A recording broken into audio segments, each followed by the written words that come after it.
How to fix Expedia account won't let me log in. It's a very simple and an easy process, so let's jump into the video. So the issue might arise due to the connectivity issue.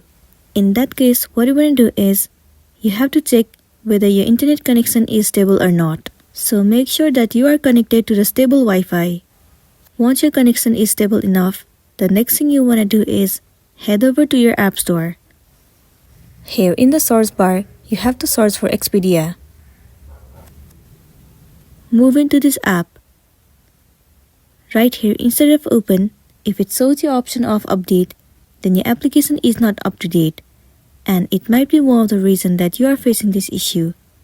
If that's the case, then tap on update and update your application to the latest version. Once you have the latest version of the app, the next thing you want to do is head over to the settings of a device.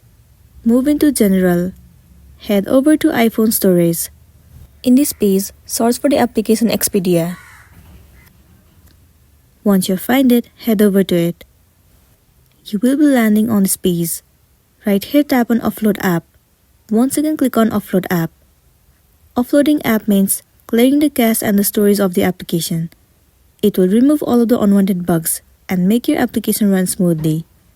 It might also fix the issue that you have been facing, and then you'll be good to go. But if you are still facing the issue, then what you want to do is simply uninstall the application and reinstall it again.